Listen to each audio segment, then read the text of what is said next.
Education minister must resign. Education minister must resign. 5 students have committed suicide.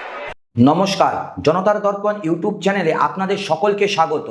12 বছরের একচ্ছত্র ক্ষমতার দম্ভ, বুক চিতিয়ে বিরোধীদের উড়িয়ে দেওয়ার অহংকার আর সবকিছুই নিয়ন্ত্রণাধীন, এই চেনা ন্যারেটিভের দেওয়ালে আজ সরাসরি হাতুড়ি পেটা শুরু করলো ভারতের তরুণ প্রজন্ম অর্থাৎ জেনজি বাহিনী।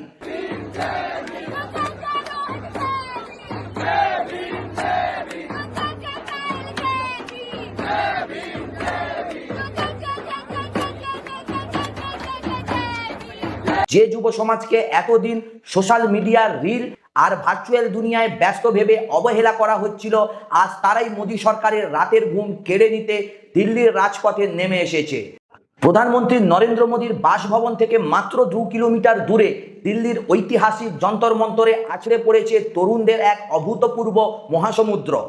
17 থেকে 29 বছর বয়সী এই জেনজি বা নতুন প্রজন্মের ছেলেমেয়েরা বুঝিয়ে দিয়েছে আর চুপ থাকা নয়, এবার সরাসরি জবাব নেওয়ার পালা। কোনো রাজনৈতিক দলের পাতানো ছকে নয়, নিজেদের ক্ষোভ ও ভাঙা ভবিষ্যতের অধিকার বুঝে নিতে আজ দিল্লির রাজপথ অবরুদ্ধ করছে তারা। স্লোগান উঠছে, স্বৈরাচার চলবে না, শিক্ষামন্ত্রী পদত্যাগ করো। দিল্লির বাতাসে আজ বারুদের গন্ধ, যা মোদী সরকারের 12 বছর শাসনকালে সবচেয়ে বড় এবং সরাসরি চ্যালেঞ্জ হিসেবে দাঁড়িয়ে গেছে। আজ রাতে হয়তো মোদীদের চোখে ঘুম আসবে না, কারণ এবার লড়াইটা কোনো বিরোধী দলের সাথে নয়, দেশের কোনায় কোনায় থাকা কোটি কোটি ক্ষুব্ধ শিক্ষার্থীদের সাথে।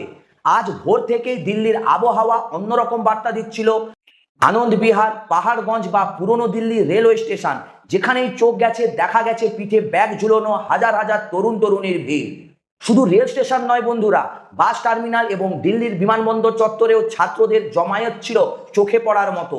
উত্তরাখণ্ড, বুন্দলশহর, রামপুর থেকে শুরু করে দেশের প্রত্যন্ত অঞ্চল থেকে ছাত্ররা এসে পৌঁছেছে দেশের রাজধানী দিল্লিতে।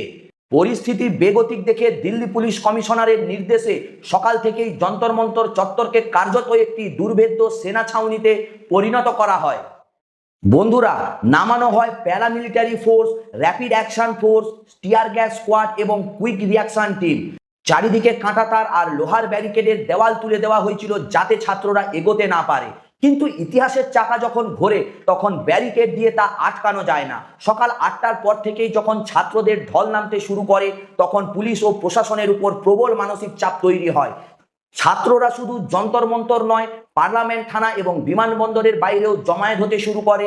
পরিস্থিতি বেগতিক দেখে দিল্লি পুলিশ কমিশনার স্বরাষ্ট্রমন্ত্রী অমিত শাহের সাথে জরুরি যোগাযোগ করেন এবং জানান যে ছাত্রদের এই ক্ষোভকে যদি এখনই কোনো আইনি আউটলেট বা গণতান্ত্রিক প্রতিবাদের অনুমতি না দেওয়া হয়, তবে দিল্লির পরিস্থিতি সম্পূর্ণ নিয়ন্ত্রণের বাইরে চলে যেতে পারে। ফলস্বরূপ মাত্র 1 ঘন্টার মধ্যে প্রশাসন নথি স্বীকার করে এবং যন্তর মন্তরে সকাল 10টা থেকে বিকেল 5টা পর্যন্ত প্রতিবাদের আনুষ্ঠানিক অনুমতি দিতে বাধ্য হয়। মোদী সরকারের জামানায় ছাত্রদের চাপে এত দ্রুত পুলিশি অনুমতি মেলার ঘটনা কিন্তু একেবারে নজিরবিহীন। এই আন্দোলনের কোনো জটিল এজেন্ডা নেই বন্ধুরা। আন্দোলনকারীদের স্পষ্ট বার্তা, এটি একটি 1 পয়েন্ট প্রোগ্রাম বা 1 দফা আন্দোলন। তাদের প্রধান দাবি হলো কেন্দ্রীয় শিক্ষামন্ত্রী ধর্মেন্দ্র প্রধানের অবিলম্বে পদত্যাগ। কয়েক মাসের মধ্যে ভারতের জাতীয় স্তরে পরীক্ষাগুলোর যে কঙ্কালসার রূপ বেরিয়ে এসছে, তাতেই কিন্তু এই ক্ষোভের আগুন জ্বলছে। লাখ লাখ শিক্ষার্থীর ডাক্তার হওয়ার স্বপ্নকে এক ঝটকায় অন্ধকারে ঠেলে দিয়েছে নিট পরীক্ষার প্রশ্ন ফাঁস এবং নম্বরের অবিশ্বাস্য কারচুপি। বছরের পর বছর হাড়ভাঙা খাটনি খাটলো যে ছাত্ররা, তাদের ভবিষ্যৎ বিক্রি হয়ে গেছে প্রশ্ন ফাঁস মাফিয়াদের কাছে। সিইউটি এবং সিবিএসসির বিপর্যয়ও এর মধ্যে রয়েছে। সেন্ট্রাল ইউনিভার্সিটি এন্ট্রান্স টেস্ট থেকে শুরু করে বিভিন্ন কেন্দ্রীয় বোর্ডের পরীক্ষায় ধারাবাহিক অব্যবস্থাপনা এবং প্রশ্ন ফাঁসের অভিযোগে তরুণদের পিঠ দেওয়ালে ঠেকে গেছে। আন্দোলনের অন্যতম প্রধান মুখ হলো অভিজিৎ দীপকে। তার সহযোগীরা সাফ জানিয়েছেন শিক্ষামন্ত্রীর পদত্যাগ এবং এই গোটা শিক্ষা ব্যবস্থার আমূল সংস্কার ও নিরপেক্ষ তদন্ত না হওয়া পর্যন্ত এই আন্দোলন কিন্তু কোনোভাবেই থামবে না।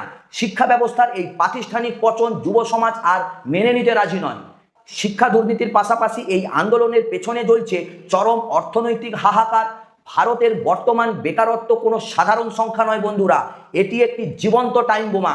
সাম্প্রতিকতম পরিসংখ্যান অনুযায়ী দেশে মোট বেকার যুবক যুবতীর মধ্যে 67% হলো গ্র্যাজুয়েট। আইআইটি, আইআইএম এর মতো বড় সরকারি প্রতিষ্ঠান থেকে পাশ করার পরেও তরুণরা আজ চাকরি সেরকম পাচ্ছে না। আর যারা সাধারণ ডিগ্রি অর্জন করেছে তাদের অবস্থা আরও শোচনীয়। প্রথমত, বছরের পর বছর পরীক্ষা ঠিকমতো হয় না। দ্বিতীয়ত, পরীক্ষা হলেও তার প্রশ্ন ফাঁস হয়ে যায়। তৃতীয়ত, যদি কোনোভাবে রেজাল্ট বের হয় তবে নিয়োগ প্রক্রিয়া দুর্নীতির জালে আটকে বছরের পর বছর আদালতে ঝুলে থাকে।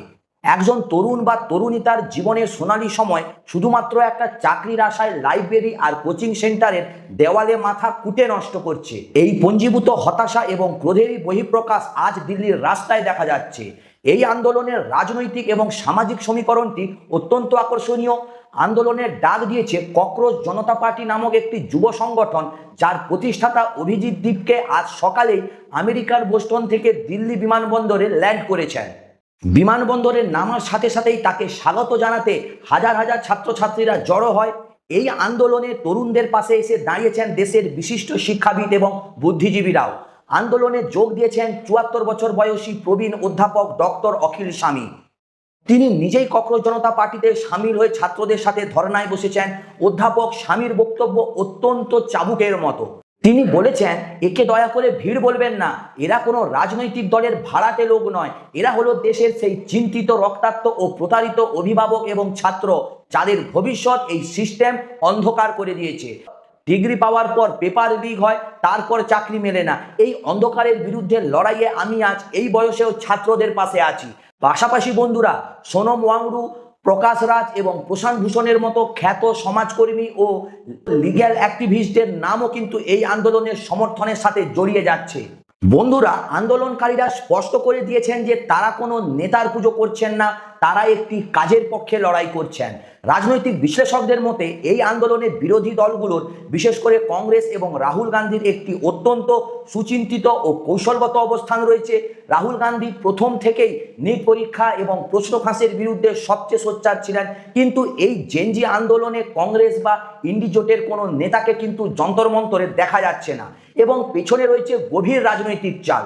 অতীতে আন্না হাজারের আন্দোলনের সময় বিজেপি যেভাবে পর্দার আড়াল থেকে ফায়দা তুলেছিল, কংগ্রেস এবার ঠিক একই কৌশল অবলম্বন করছে। কংগ্রেস ভালো করেই জানে যে তারা যদি সরাসরি এই আন্দোলনের ব্যানার বা ঝান্ডা নিয়ে সামনে চলে আসে, তবে মোদী সরকার এবং তাদের অনুগত মিডিয়া অবিলম্বে একে রাজনৈতিক ষড়যন্ত্র বলে দাগিয়ে দিবে। সরকার তখন মূল সমস্যা থেকে নজর ঘুরিয়ে তাদের চেনা হিন্দু মুসলমান, ভারত পাকিস্তান বা বিপক্ষ দেশকে অস্থির করতে চাইছে, এই ধরনের মেরুকরণের ন্যারেটিভ ছড়ানোর সুযোগ পেয়ে যাবে। তাই কংগ্রেস এবং অন্যান্য আঞ্চলিক দলগুলো এই মুহূর্তে অঘোষিত সমর্থন দিয়ে পর্দার আড়াল থেকে পরিস্থিতি পর্যালোচনা করছেন।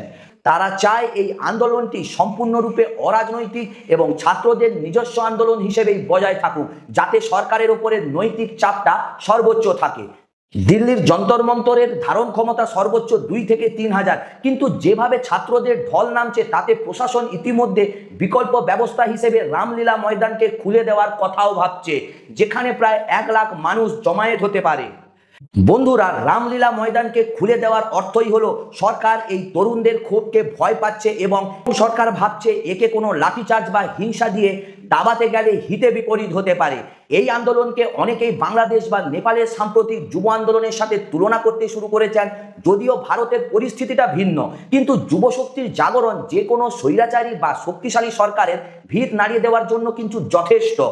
আজকের এই ছাত্র আন্দোলন ভারতের রাজনীতির ইতিহাসে একটি বড় টার্নিং পয়েন্ট বা মোড় ঘোরানোর অধ্যায়। বন্ধুরা, এতদিন ধর্মের নামে, জাতপাতের নামে যুব সমাজকে যেভাবে বিরক্ত করে রাখা হয়েছিল, আজ রুটি রুজি আর শিক্ষার অধিকারের দাবিতে সেই বিভেদ ভেঙে এক হয়েছে জেনজি। সরকার যদি আজ অহংকার ধরে রেখে শিক্ষামন্ত্রীর পদত্যাগ না করায় এবং এই ক্ষোভকে দমন করার চেষ্টা করে, তবে এই আগুন কিন্তু শুধু দিল্লিতে সীমাবদ্ধ থাকবে না, তা দাবানলের মতো ছড়িয়ে পড়তে পারে সারা ভারতের কোনায় কোনায়। বন্ধুরা, মোদী সরকারের ১২ বছরের সাম্রাজ্যে আজ তরুণরা বুঝিয়ে দিল, গণতন্ত্রের শেষ কথা কোনো রাজা মহারাজা নয়, দেশেরই জনতাই বলে। তো বন্ধুরা, ভিডিওটা যদি ভালো লেগে থাকে তবে লাইক, কমেন্ট, শেয়ার করবেন, চ্যানেলটাকে সাবস্ক্রাইব করবেন। ভালো থাকবেন, সুস্থ থাকবেন, দেখা হচ্ছে পরের ভিডিওতে। নমস্কার।